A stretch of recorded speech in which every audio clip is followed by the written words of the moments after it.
welcome to another episode of the Highlight Reel. My name is Nick Lynch. And I'm Ben Heltzer. And the 2024 season has officially come to an end as the NFL Honors Awards have been announced and the Philadelphia Eagles beating the Kansas City Chiefs in a dominant fashion to win Super Bowl 59.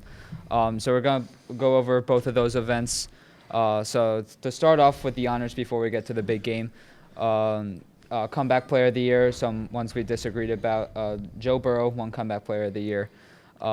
Jared Verse for the Rams won Defensive Rookie of the Year. Kevin O'Connell won Coach of the Year, and then Josh Allen won MVP. Honestly, Ben, as I was watching the awards, I was thinking about our predictions, and I think you got maybe every single one right. I believe I did, and honestly, I wasn't too surprised about any of them. Besides Comeback Player of the Year, even though I did pick Joe Burrow, I really thought they were going to give it to Sam Darnold. They ended up giving it to the bigger name in Burrow. So yeah, I ended up getting that one right, but I doubted myself there. And then obviously the big one, MVP, I had my doubts. I really thought that they could have given it to Lamar for the third time, but after that entire show, they showed Josh Allen so much. They didn't even show Lamar once. I felt like they knew what they were doing, and I wasn't shocked when the inevitable happened and Josh ended up winning his first MVP. So it was a good night. Yeah, I mean, I don't think that Joe Burrow should have won Comeback Player of the Year. I thought that was going to Sam Darnold directly. I mean, even though Sam Darnold had a slow end to the year, they still finished 14-3, which is why Kevin O'Connell got Coach of the Year. But I don't agree with this one that Joe Burrow got.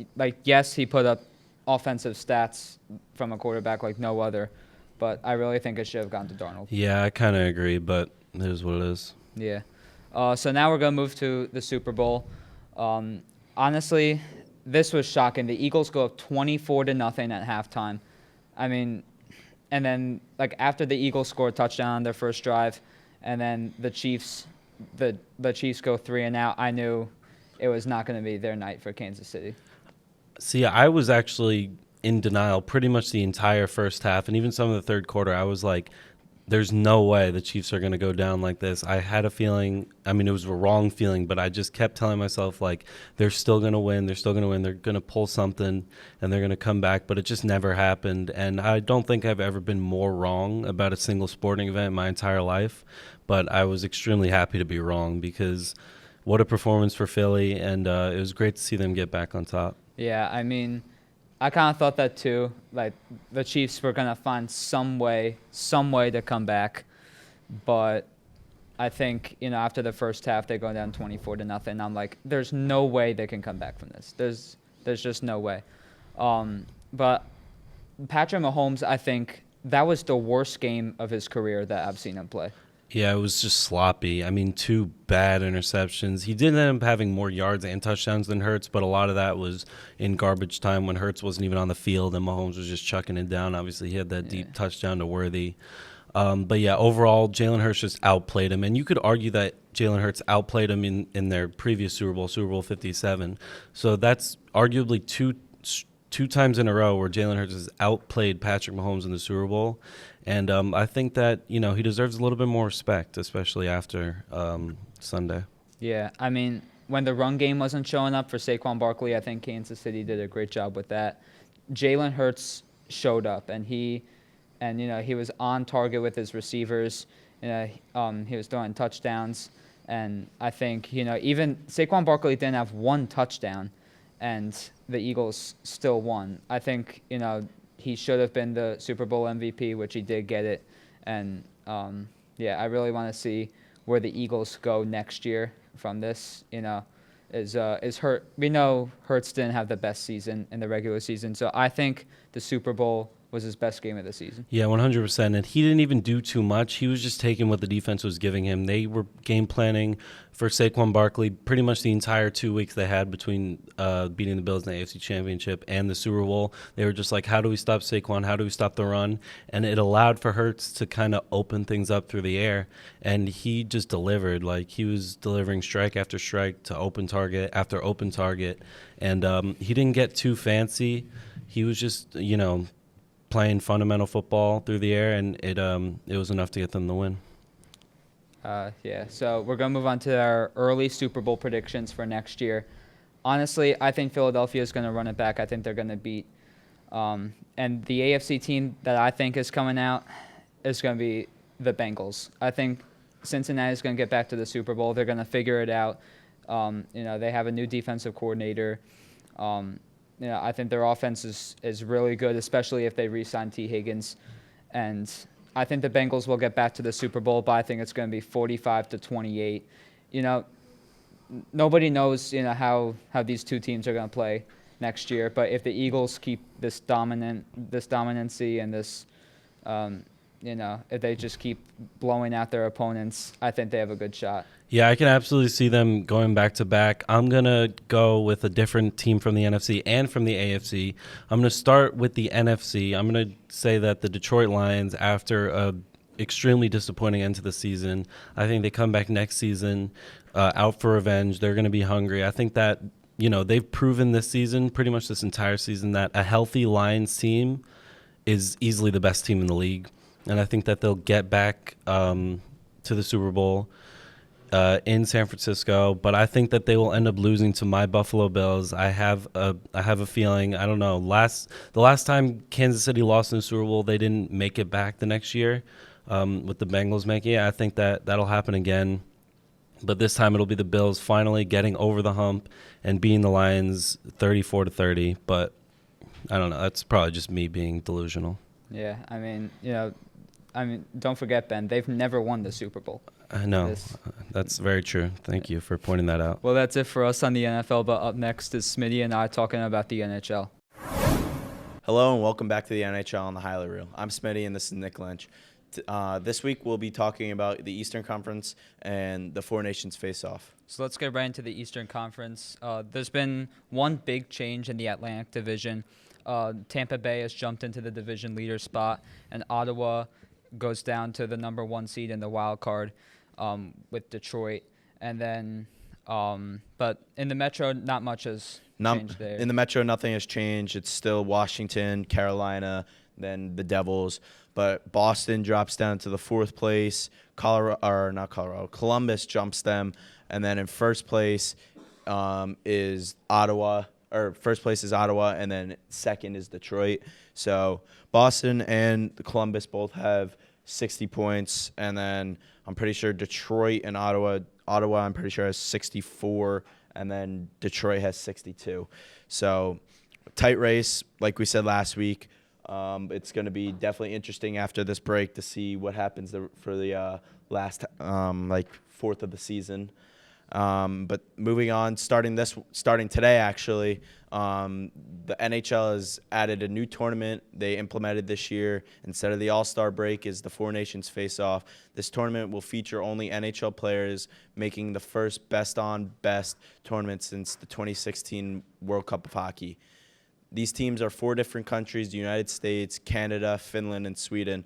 It's going to be very interesting. Yeah, I think Team Canada has the best shot. I think their team just comes at superstar after superstar. Luckily, Sidney Crosby is in the lineup for Canada. He was questionable heading into the tournament with an injury. Mm-hmm. But they also have some other key players like Connor McDavid, Nathan McKinnon, and Cale Makar. I think Canada has the best shot, but there's also some other good teams like the United States. Yep. Mike Sullivan, who's the Penguins head coach, is coaching Team USA this year. Yeah, and then they're also stacked. Austin Matthews, Charlie McAvoy, Matthew Tkachuk, Jack Eichel, and Jack Hughes. I think the U.S. will keep it close with Canada. Yeah, and then talking about the roster there, they also have 3 amazing goaltenders. I think probably one of the 3 best goaltenders in the league: Hellebuck, Ottinger, and Swayman. But they're also missing a key player in their back on their defense, Quinn Hughes, who is out and for injury. So that's like a big loss for them back there. But they still have McAvoy, Adam Fox. So it's still good for them. And then Team Finland, who is coached by Antti Peninen, who's the head coach of Finland's World Junior team. Their key players are Alexander Barkov, Sebastian Aho, Mikael Granlund, Mikko Rantanen, and Nico Mikkola. So they have a good team too. And then lastly, Sweden is coached by Sam Hallam, who's also the head coach of Sweden's World Junior team. Their key players are Victor Hedman, Philip Forsberg, Elias Pettersson, Mika Zibanejad, William Nylander, and Elias Lindholm. So all these teams are stacked. Like I said earlier, it's best on best, and just a great tournament. I think this is one of the best things they've ever put into the NHL besides the World Cup of Hockey. So, like, it's just going to be a great showing, and we'll see what happens. Yeah, I mean, I'm kind of upset that there's no All-Star game this year because, I like watching the skills and the actual game. But I think this is better than the All-Star break. I think this is a good replacement for the All-Star game. It's something that we haven't seen since the World Cup of Hockey, and I'm interested to see how it goes. Yep. And then finally, let's get into our predictions. Nick, who do you think will win? Well, like I said before, I think Canada's going to win it, but don't sleep on that United States team. With those amazing 3 goaltenders, it's going to be hard for Canada to get one to get one in the net. But, I think Canada has attackers and they have really good players, so I think Canada wins it all. Yeah, I'm going to have to disagree. I think United States is going to win. I think they have a better team, even though they have more depth. Yes, Canada has the bigger stars like McDavid, Crosby, McKinnon, but I still think the United States has the edge over them, and they will have that, like you said, the 3 goaltenders, but I just think the United States is more skilled. Their power play is going to look so much better than Canada's. Jack Hughes, Matthew Tkachuk, Adam Fox, Austin Matthews. Like, that's just going to be great. Their power play is going to be insane. I don't think anybody's going to be able to stop them. Yeah, it starts tonight, Canada and Sweden. Yep, at 8 o'clock. And then tomorrow, Finland and the U.S. Yep. So it's going to be a great 2 days, and next week we'll cover those games. But that's going to do it for us this week on the highlight reel. Thank you for joining. See you next week. But stay tuned for Andrew talking about soccer. Hello, I am Andrew Mirzaaghasi, and I'll be talking about soccer once again. Starting with Man City, they won against Leyton Orient in the FA Cup. They won 2-1. However, it still doesn't change the fact that Man City were basically losing almost 80% of the game, as in the 16-minute mark, they decided to score an own goal, which messed themselves up. Again, it makes 0 sense why they have to do that, and because of it, we were just losing almost the entire time. If it wasn't thanks to Kushnov and Kevin De Bruyne, as they were able to win and proceed in the FA Cup. So if it wasn't for these two, we would probably lose on an own goal, which is embarrassing, in which, thank God we didn't, and we were finally able to move on. Of course, I mentioned Man City in the Champions League as they were barely able to make it and proceed within. However, I feel like they're going to get eliminated because we're versing Real Madrid. Out of all the teams to be put up against, it was not Real Madrid. Why does it have to be Real Madrid? We almost get screwed by them every time, or basically all the time. So I don't see us winning this game. If we somehow do, then I have no clue what this team has been doing in the Premier League if we win against Real Madrid. But honestly, I'm just thinking we're just going to have no goals at all. They're going to have like 2-0. That's my guess. Either Rodrigo, Vinny Jr., or Mbappe would probably score against us because Ederson can't really keep the goal. He's not a very good goalie for us. That's just my opinion. Not really good at all. But going to Barca in the La Liga, they were able to defeat Sevilla 4-1, a very needed win because Atlético Madrid and Real Madrid ended up tying the other in the Madrid derby 1-1. So, yeah, respectively, those goals for Real Madrid and Mbappe. For Atlético Madrid, we had Julian Alvarez. Yes, the Julian Alvarez that was in Man City, who got transferred to Atlético Madrid. So that's where he has been. So in the standings, they're now 1 point away from each other. So Real Madrid, Atlético Madrid, and Barcelona are all 1 point away in the top 3. So if one of them loses their next match, then this could really shift the top 3, and the top 3 would scramble. Now, the next game I will talk about is about Liverpool. Now, I don't hate Liverpool, as Liverpool are succeeding in both the Champions League and the Premier League. However, I have to state this because this is probably more embarrassing than the own goal almost lost game to Man City, as they lost to Plymouth Argyle FC 1-0. To me, this is probably so embarrassing to any Man City loss ever. As not only did Liverpool lose their spot in the FA Cup, but they also lost to a team that is dead last in qualifying to the Premier League, and the only goal they scored was a penalty, in which Liverpool could have prevented and kept it 0-0 into penalty shootout that they could have won. But no, it caused Argyle to score, in which they lost the FA Cup. I can't believe it too. I've never heard of Plymouth Argyle, but when it came to the league below the Premier League, because they're in that one, they are dead last. And if you're losing to a team that is not even good to be making into the Premier League, then something happened. Because honestly, I thought Liverpool would be dominating the entire time. But no, they end up losing 1-0, in which they couldn't score at all for some reason. So I'm at a loss of words because they've been dominating the Premier League and they lost another chance for a trophy. So don't know where to go from here.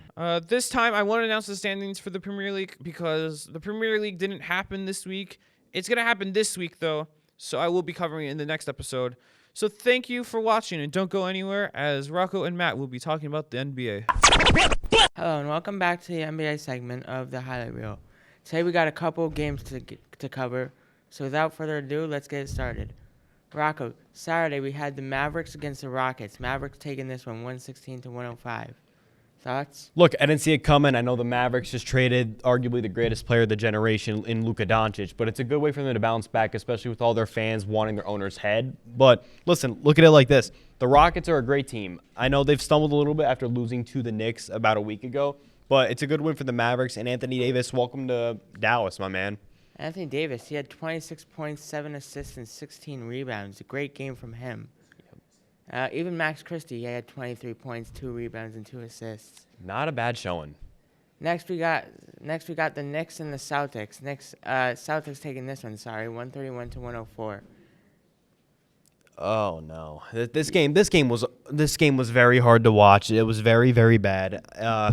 Jason Tatum came back to the Garden, put on a show. Peyton Pritchard, 25 points, amazing. Like Tatum dropped 40, and I'm just like, that's really what we're doing now. We're losing to the Celtics again. Listen, I'm just saying, mark this on your calendars. February 23rd, rematch against the Celtics in Boston. OG comes back. Mitch comes back. We're going there. We're getting a win. I'm putting it out there right now. I think we can beat the Celtics when we're healthy. For now, it's a dominant win for the Celtics because they really needed it, and it's a good way to pull away from the Knicks for a little bit. One more game I wanted to cover was Monday. We had the Pacers and Knicks. Knicks taking this one 128-115. Thoughts on this one?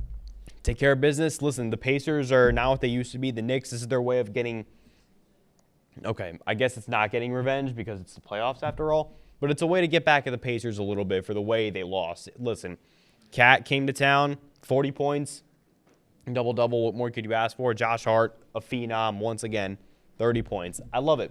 I love it. One more game against the Hawks for the All-Star break, and the Knicks will be cooking. Well, that's it for us today, but don't go anywhere because next up is Luke and Myles with some trades in the NBA. We'll see you next week. Welcome to the highlight reel. Today we got more NBA trades to talk about. Luke, get us right into it. So the first big trade that happened after our last show was the Raptors trading for Brendan Ingram. I feel like no one really saw this coming. They gave up Kelly Olynyk, Bruce Brown, and a first. I don't really feel like this makes sense for either team because neither of them are competing right now. There's no reason for this trade for Toronto. I mean, you're pretty far out of it in the East. Even though the bottom of the East really isn't that good, so maybe you could sneak into the play-in. And then signing Ingram to an extension, I don't really think it made much sense. I disagree. I like the trade. I think what the Raptors are trying to do here is they're banking on their high draft pick this year hitting at some level, whether it's Cooper Flagg or Ace Bailey. I know they're tanking this year. I don't know if Brandon Ingram's really is going to help with that, but they still have a really nice young core of Scotty Barnes. He's really smart.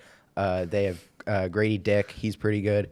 And then they have Brandon Ingram. So, like, they have 3 really good wings. They got R.J. Barrett, too. Oh, yeah, wing. R.J. Barrett. He's probably going to be. Don't forget about R.J. Barrett. He's going to be coming off the bench. But I don't know why they kept Jakob Poeltl.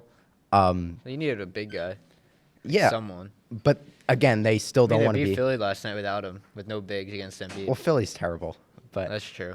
But they don't want to be, like, too Philly- good. feel like if they don't get in the play-in with everyone else in the East is trying to lose and they're actually trying to win, they still can't win games.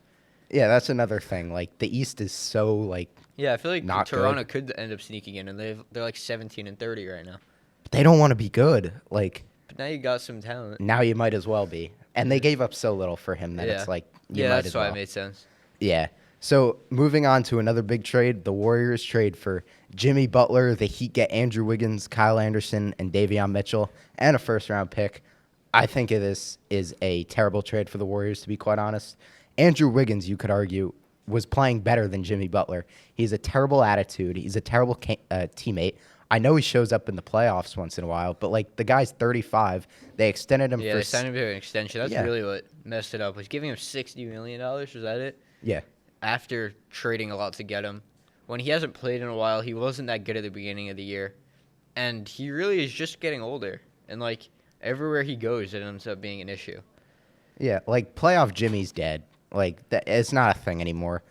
Obviously, as a Celtics fan, I'm happy he's out of the East, but like I just don't see the vision. They tried the 2 timeline thing with the young core and the old core, and it really has not worked. I can't Yeah. imagine what the locker room's like with Draymond and Jimmy. Yeah. Imagine how toxic that must be for like players like Kuminga and Moses Moody. Yeah, next trade we're going to talk about is the Cavs trading for DeAndre Hunter. I think it's a good trade for them. He'll probably come off the bench. He's a solid wing for the playoffs, especially in the East when you're going against the Knicks, who have wings who are good, in Boston, who's got 2 good wings. You really want that guy off the bench who could help. Yeah, he's really good. All the Virginia guys, they know how to defend. Obviously, Hunter, he's from Virginia. And they gave up so little to get him. Again, Karis LeVert, Georges Niang in 3 seconds. You're basically trading salary for salary, and Hunter's a much better player. I like the move for Cleveland. You can't be starting Max Strus in a best-of-7 playoff game and feel confident about that, so I like it for Cleveland. Yeah, I agree with that. It was a good trade for Cleveland. Really, the defense. You need that defense on their team. Yeah. So now moving on to a not-so-trade.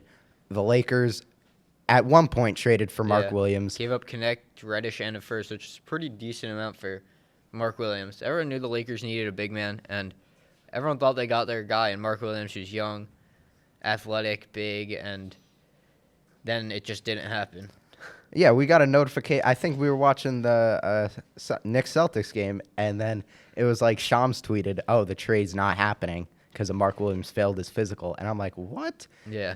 And now the Lakers don't have a big man, and they're They stuck signed with Alex Len, and they think that he's going to fix their issues, which Alex I don't Len. think is going to happen. Alex Len averaging like a triple single is not going to do anything for them.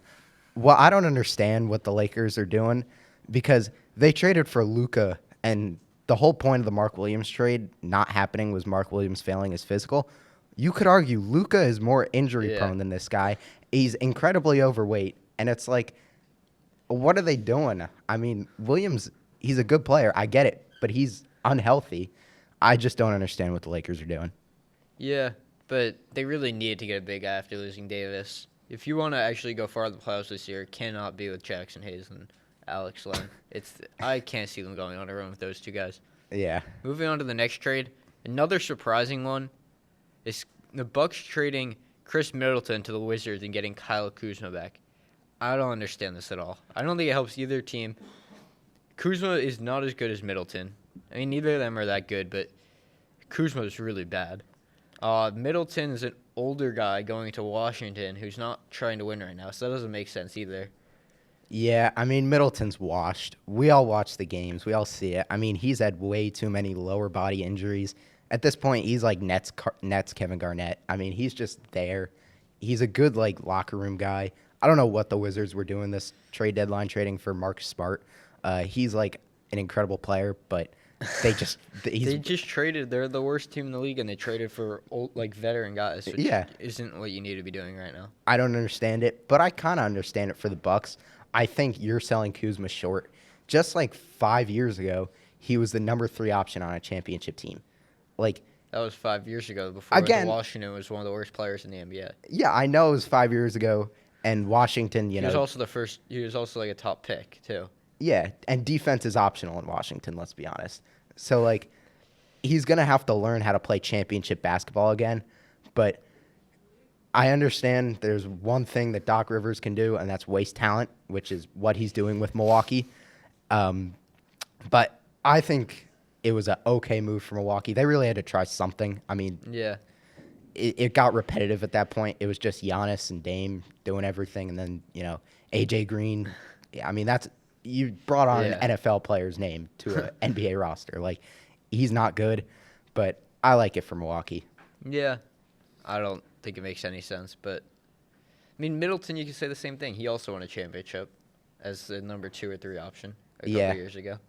Yeah, And just neither of them are that good anymore. That's why I don't think it made sense for either team. yeah. But- So that's all the trades we have this week on the highlight reel. We will see you next week.